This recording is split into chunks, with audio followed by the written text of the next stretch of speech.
Hey everyone, welcome to a new video, welcome to my channel. My name is Maaike and welcome to another installment of August palette extravaganza here on my channel, because every single video this month is about eyeshadow palettes. And today's video is also going to be about eyeshadow palettes, and it's the if I could keep only one, I think that's what people were calling it, video, where from the eyeshadow palettes where I have multiple ones of a single brand, I decide if I could only keep one of these in my collection. What if my house burned down? Which ones would I go out and repurchase? Or like, what would be my first priority for each brand? And I think it may actually be a bit different from some of the ranking that I've done. So I haven't actually made the decisions yet. So we're definitely going to go through that as we're going along. I think Kelly Gooch did a video like this. I believe Samantha March is the one who started it. So props to those two ladies for doing it first. This was definitely not my idea. So let's just get started. And before we do that, I need to address something, because I haven't filmed in this location in a while. And that's because, as you can see, my background changed a little bit here. I changed my office around and I did film it for you guys, but it won't be coming up until another couple of weeks because I'm still waiting on a few bits, but it's now all cleaned up and ready to go. So I felt I could film in here again for a change. So here we go. So I wanted to start with a drugstore brand that is sort of like my OG eyeshadow palette brand, and that would be Sleek. I have quite a few of these, and these were some of my first eyeshadow palettes. I think these may predate some of my Naked palettes by Urban Decay. So let's just start there, because I've got a couple of neutrals, which I already will be telling you right now are not going to be my favorite. This is the Oh So Special, Ultra Mattes Volume 2, Vintage Romance, Storm, Au Naturel, and this is All Night Long. Now, none of these neutral palettes are going to make it to like the one I would like to keep by Sleek, because I think I already know which one. But what I appreciated always about Sleek and why I have so many is because they did a lot of shades that were sort of new and that not a lot of other brands were actually doing, which is why I have quite a few of their colorful palettes. They did this pastel version, I think, as a limited edition in a winter collection. This is Nordic Skies, but these are very pale, so only if you have very pale skin will this work on you. This was a limited edition called Showstoppers, and I believe it was like one shade from each one of their best-selling palettes or something. I think I won this in a giveaway, actually. The Aqua Lagoon collection. That bright pop of coral, that's why I keep it around. The infamous Acid palette. This is one of the reasons why I don't own many other neon shadows, because I have them in here. And then this was another limited edition a few years ago. This is the Good Girl palette, which is an all pink. But those are also not my favorites. I think my favorite palettes are all in this little stack here. So let me just start at the bottom. So this is one of their later limited editions. This is On the Horizon, and this is one of the last Sleek palettes that I personally bought. I haven't really been buying their stuff because they also discontinued a lot of these. But this was like some nice like warm tones, some greens, some blues, very on trend. But they did one a lot earlier that I prefer, and this is the Sunset palette. They did warm tones with a pop of blue before anybody else was doing it, because this is one of their very OG old school palettes. I believe this has been discontinued, but this is like everything for like sunset eyes. This is really nice. This is Enchanted Forest, which is a really nice array of cool tones. And I also have their Garden of Eden, which has some nice green tones and some cool tones as well. My favorite Sleek palette, though, has to be the Calm Before the Storm. And this has a lot of blues and greens in here, and this has to be my favorite. It works really well with sort of my eye color. So I think that out of every single brand that I have here for Sleek, I would keep the Calm Before the Storm. So I said I wanted to start with drugstore, and I have another drugstore brand that I have a lot of, and that is Makeup Revolution. So I'll show you quickly what I have here. I have their dupe for Subculture. I have two limited edition collections. They did a Zodiac collection last year, and I have their Water and Air palette. The Water one I like especially because it has those greens, but I'm already keeping the Sleek blues and greens sort of palette, so I feel I don't need these if I were to keep only one of these. I have their Flawless 4 palette. This is Flawless 4. This is the Soph Extra Spice. This is the original Soph palette. I have this Revolution Pro palette, which has a lot of colorful shades. This is the Trends Mischief Maker. I do have to say that the quality of this isn't that great. Then we get into chocolate bars by I Heart Revolution, or I Heart Makeup as they used to be called. This is the Chocolate Vice. This is the Violet Chocolate. This is the Mint Chocolate. This is the Lemon Drizzle. This is Macaroons. And this is Naked Underneath.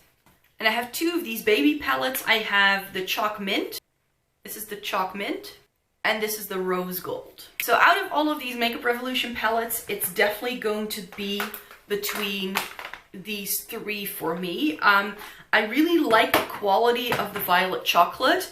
And I like purples as well. So perhaps that's why, because this is a little bit unique again in everything else that I want to show you today. But I'm not entirely sure because I really enjoy the cool tones of the Naked Underneath. I believe this was limited edition and it's all inspired by the colors of different animals, like fur colors. That's what it is. And I believe also they donated the money of this palette to like animal charity. But I also really enjoy the Mint Chocolate palette, of which I have the baby version for travel, because this has a couple of really nice teals, and you know I love a good teal. So I think this is a bit unexpected, because I really thought when I was sort of like thinking about doing this video, like, oh, I'll go for the Violet Chocolate. But looking at this and like the greens and the teals that are in here, I think I would want to go with this, because I just love this shade and that shade right there so much. It has one of those like blue-green, like blue-brown MAC duochrome shades. Yep, I'm gonna go with this because it's a little bit more unique compared to everything else that I have here. And now we're getting into high-end, because I have mainly multiples by high-end brands. And the first brand that I wanted to feature here is Lorac. I wasn't sure whether I was going to feature these in here because this is a bit of an obvious pick if you don't know yet what these look like. This is the Lorac 1, which as you can see, I haven't used all that much. These are a bit too dark for me and they don't really work on my complexion very well, but it's a stunning neutral palette. The Lorac Pro 2 was my first purchase and I did use this a lot more. There's definitely a dip in chrome here, but again, not my favorite. I've already mentioned this several times. The Lorac Pro 3 is my favorite because it's just a really, really good palette for fair-skinned people. This shade right here, which is Rose Bronze, has quite a bit of a dip in there. I think that's one of the shades I might hit pan on, as well as Dark Mocha, and also Medallion, even though that was a shade that nobody liked. I like that, and Light Pewter as well. Like, this is a palette I can see myself using up someday. So that's how much I love it. I have a lot of eyeshadow, so for me to think that about a palette, that's quite unique. Of course, Lorac you can use up quite quickly because there's not a whole lot of product and they're quite powdery. I quite like the Lorac Pro formula. I don't have the Pro 4 that looks to be like berry warm tones. Maybe if I see it in real life, I might go like, ooh, yeah, I do need to add that to my collection. But I feel that where this is at right now, I feel pretty okay. Urban Decay, my favorite eyeshadow palette brand. But these aren't all of my eyeshadow palettes by Urban Decay. I have a lot more. I have their Vice palettes. I have a couple of other palettes that they've done. But for the sake of this video and trying to keep it a little bit short and sweet, I'm only featuring the Naked palettes because else we would be here all day. I think I could make this video just about Urban Decay. So Naked 1, the OG, haven't used it much, not my favorite. The revamped version, Naked Reloaded, I like a bit better. It suits my skin tone a lot better. But again, I'm currently not really into neutrals, so this is not the kind of palette I am reaching for currently. And this is suffering from what some of the other Naked palettes are suffering from as well, that it has a couple of like mid-tone shimmers that are all the same once you put them on the eye. So that's why this one I don't really like. Let me skip a few. We also have Naked Smoky. This is not my favorite because I only do a look with these two grays here. So again, I find this a bit limiting, which is why it's not my favorite, but I keep it around for those two shades because that is my favorite smoky eye look. Then Urban Decay Naked Heat. While I love this palette, I'm not really into warm oranges and reds on myself. It's a little bit too stark, you could say. I'm pretty fair. I have a neutral to cool undertone, so this only looks great on me if I have a bit of a tan. And then last but not least, the Naked Cherry, which is suffering just like the Reloaded and the Naked Heat from having too many shades that are very similar to each other. I do like this, but it's more of a complementary palette for me. And what it complements, in my opinion, is the Naked 3, which is a lot of rosy tones, but I think it works really well with the berry and cherry shades that are in the Naked Cherry. So if you want to add some dimension to this, then pairing these two can work out quite well. I feel this also pairs really nicely with their Back Talk palette, as does this. So I feel that with those three, you really have a nice little trio of all the rosy, berry, cherry shades that you could possibly want. It has been my favorite Naked palette for the longest time. Like, the longest time. I love this palette. Trick here in the middle has a really big dip. Mugshot is one of my favorite, like, one shadow looks and you're done.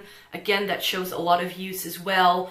I tend to be someone who uses eyeshadow quite lightly, so that's why these don't look super used, but trust me when I say that this is one of my most used palettes. But this year, like this winter, I was all about the Naked 2. I grabbed for this all the time, and I think if I had to keep just one Urban Decay eyeshadow palette, it would be this. This, I don't know why, this just works so well on my complexion. I can use every single shade that's in here. I don't really like the black. It's not super black, and it doesn't really do what I want it to do. Busted is dark enough for me, actually. I know this has a lot of shimmers, but on me, this works so well. There's a big dent in Chopper. There is quite a big dent in Suspect as well. This is like a perfect taupe. I like Snakebite. I like Verve. I like Pistol. YDK has a big dip too.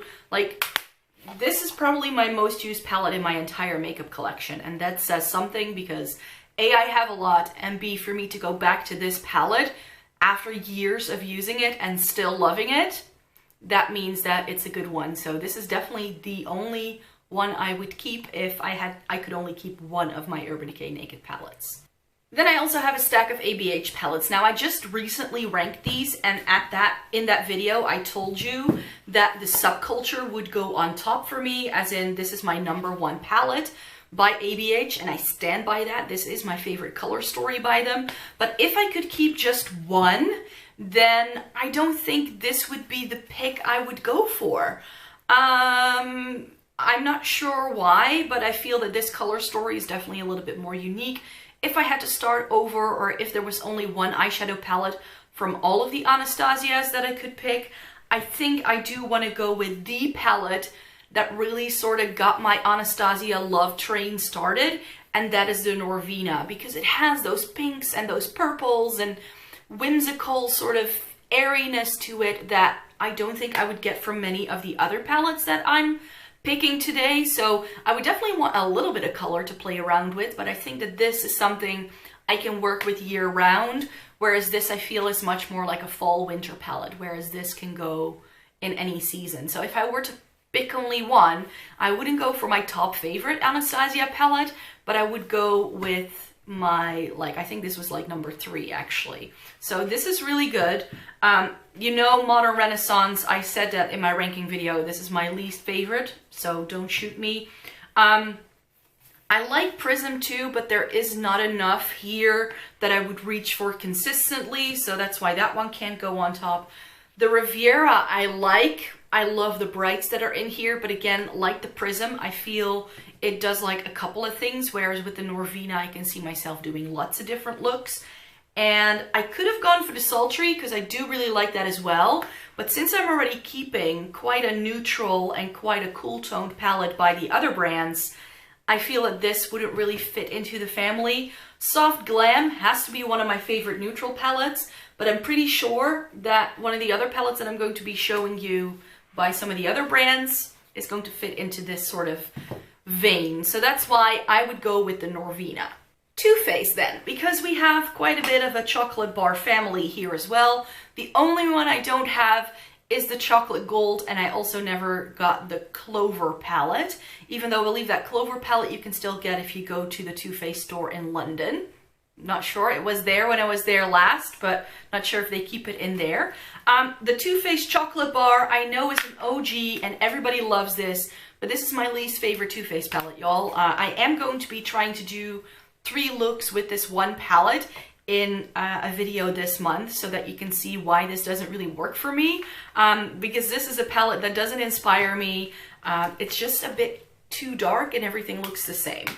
The palette that I liked the most at first was the Semi-Sweet, which has sadly been discontinued. So this is definitely a contender for the one that I would keep. That's why Soft Glam isn't on top, because it also has similar warm tones, I feel. Gingerbread Spice, I like this palette a lot. I really, really do. And I'm glad they actually brought it back, because this has some really unique berry shades in there and also these like gold tones. I really like this. But this is not my favorite Too Faced palette by any means. The same goes for the Sweet Peach. This took me so long for the scent to wear off enough where I wanted to use it, because I don't like this scented makeup. This has some really pretty shades, but I do have to say I only really gravitate towards the first half of the palette. This half I'm not too big of a fan of, because they're a bit too dark and they all look the same on my complexion. So that's why that one doesn't really fly. In terms of cool tones, I really, really enjoy the Too Faced Chocolate Bonbons palette as well, which also has been discontinued from what I can tell. This is such a stunning palette, but I feel if I'm already keeping the Naked 2, I don't really need this if I can keep only one. But I have another one that is quite cool toned and fair skin friendly, and that's the White Chocolate Bar. Everybody hated this because it's so, so light, but I have to say that I really like this. So for me, it would be between these two. Like if I could only keep one Too Faced palette. Ooh, this one's difficult. I like this because it has that lavender shade, and I really like these shimmers that it has, like those, like sugared raisin with a bit of glitter glue tapped all over the lid. Oh my word, it's so stunning. It does have one of those weird glittery shades that Too Faced intends to insist on. I don't know why they do that. These ones are really, these are stunning neutrals on my skin. They work really, really well. Ooh, you do get a couple of peachy shades in here as well, so maybe it is a little bit more unique, definitely. But this, if I were to go for warm tones, I would go for these ones here. You get some neutrals here. Rum Raisin, that's a very similar undertone to Sugared Raisin. And I know that everybody hated on Pink Sugar, but I love that in the inner corner. No, I'll go with the Semi-Sweet. Semi-Sweet would be the only Too Faced palette I would keep. A brand I wanted to feature in here because I don't think enough people talk about it is the Balm. And the Balm is, I really enjoy their eyeshadow palettes. I've got a few here. I've got a couple of their Meet Matte palettes. And these are just, I feel that these need a lot more love. Not enough people talk about them. This is the Meet Matte Nude. That was the first one they came out with. This is the Meet Matrimony. And I feel that a lot of people love this palette a lot, but this is very warm toned. So on me, these shades don't really work very well. So for me, I think actually, this is the Meet Matte and Adore. These shades just work a lot better on me. That mustard. Oh, so, so stunning. I do have to say that some of these dark shades all look the same once applied, but these 6 neutrals are like 6 stunning neutral matte shades. So that would be a contender. Yeah, I would feel good about that. And then I have the Nude Tude, Nude Dude, Nude Beach trio here as well. So of these, like, I like these palettes a lot, but with the Nude Tude, I feel I can only do one look, which is always like a burgundy smoky eye. That's what I go into for this. This is a very smoky palette for me because it is a little bit darker than most neutral palettes I own.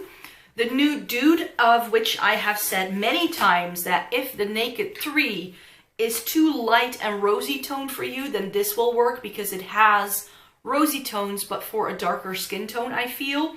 It has some stunning shades, but I don't really reach for this a lot because I already like the Naked 3 so much. But I find merit in this palette. Like, there are some stunning shades in there. And then their warm toned palette was the Nude Beach. And this is also stunning, but it has like a couple of berry plummy shades, very warm tones. I already am keeping the Too Faced Semi-Sweet, so I feel I don't really need this, but I don't have a lot of mattes in here yet. So I think if I could keep only one, the Balm palette, it would be the Meet Matte Adore. Oh, maybe I should have done this before, but I believe this actually also falls in the indie category, so I have quite a lot of Zoeva palettes. You know that about me. I love Zoeva eyeshadow palettes. They're coming to Ulta, people in the US. Zoeva is coming to Ulta. I saw it on Trend Mood. Yay! So now you can finally get your hands on these a lot more easily, and you won't have to pay a lot for shipping. So that's great.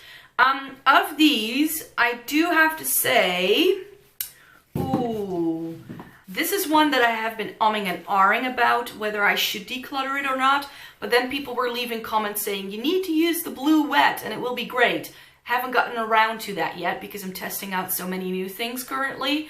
But this is a palette I just think I need to give a bit more of a whirl. This is the Opulence palette, but it's definitely not my favorite because I felt it created very similar looks that didn't really do much. My newest two Zoeva palettes are the Heritage and the Melody palettes. I like both of these, but again, I haven't really tried these enough yet.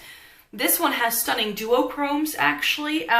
Zoeva is really good at doing duochromes, people. That's what I love them for the most, which is why I really wanted to get this palette, but not my favorite by them.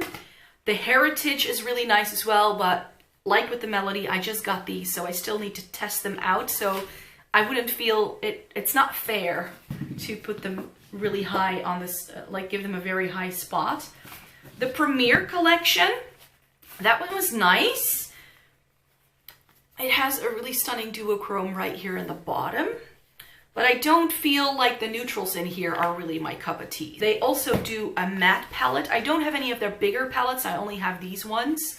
This is the Urban Matte, and I'm already keeping Meet Matte Adore, so I don't need to keep this. This is a bit more warm toned as well. Also fairly new and quite cool toned actually is the IC palette. Again, a couple of really stunning like duochromy kind of shades. Really nice, but again, I don't really see myself reaching for this a whole lot. It has unique shades, so I would go into this for like that one unique shade. All of their chocolate bar kind of palettes. This is the Spice of Life, which is their latest edition, and this has some cranberry shades, and this shimmer I live for, but again, not enough that I have variety, so that won't stay. The Cocoa Blend is everyone's favorite, of course. It definitely was a bit of a hype for a minute there, but this has always been a bit too dark for me, so not for me. Caramel Melange is my favorite one of the chocolate bar palettes, but again, it's got quite a bit of warm tones, and I feel this is actually quite similar to the Too Faced one, so I wouldn't need that. Long Fusion then, like this, I don't know why this suddenly really appeals to me. This I'm going to keep aside because I think that might be one. The Zoeva On Taupe has been my favorite Zoeva palette ever since I got it, and it still hasn't been knocked off of its throne. So that's why this definitely a contender. And then we have the Eclectic Eyes. Yeah, it's got the teals, man, and these Eclectic Eyes, that's the one that I would keep because it does have a couple of mattes and like neutrals that you can sort of really ground look with, but then you do get like a plum shade. Like these 5 shades just make the palette for me, and you get some neutrals to ground it with. I have one last stack left, one brand, and that is Juvia's Place. Now you know I love me some Juvia's. These are some of my favorite eyeshadows, which is why I have so many by them. Let's just start with these big ones. This is the Masquerade, and this has a bunch of colorful shades and then the neutrals. I don't reach for this a whole lot. Again, this is a little bit more of a palette where I sort of pick like a bright shade and then do a bit of a neutral look with like a bright pop. That's what I go for with this. So this isn't my favorite one. In terms of most used Juvia's Place palette, it has to be this one. This is the Magic, which has warm tones on top and cool tones at the bottom. These two shades together, oh my word, it's like the best look ever. So this is definitely a contender for the only Juvia's Place I would keep. Nubian 2, like it, like the jewel tones that are in here, but not my favorite. I don't use this a whole lot. The Saharan palette by Juvia's, this is actually a warm tone palette that I can get down with. I like this a lot because you do get these like bright shades that are warm, but not overly warm. Like, I really like this palette, but I think I already have enough warm tones that I've decided on. So this is definitely not the top one. The same goes for the Afrique. This was a color story I didn't know what to do with for a very long time. When I started using it, it worked out just fine, but I feel this only does a couple of looks. It's not the most versatile. Same for the Saharan, by the way. The Tribe, you know I love. I did a 3 looks, 1 palette with this. This is definitely a contender. Again, the teals, the greens in here, my heart. The Festival by Juvia's is another one of those eyeshadow palettes where I was like, what to do with that? I don't know. But then I started playing around with it and it worked out really, really well. But like the Afrique, a little limiting in what you can do with it. It's very inspiring, it's really cool, but not my favorite. A little bit more of a favorite is the Zulu. This was one of my first like really bright eyeshadow palettes. I really like this. So maybe, because I don't have many other brights in here, right? I'm not sure, like I'm not trying to remake my makeup collection, but this is the eyeshadow palette that made me truly fall in love with Juvia's. So maybe I need to keep that. I also have the Deuce, which is really lovely, pastel, very feminine, romantic shades.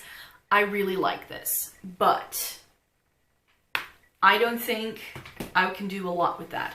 One that I was actually thinking of straight away is this one, and this is the Saharan 2. Yeah, again, those blues, man.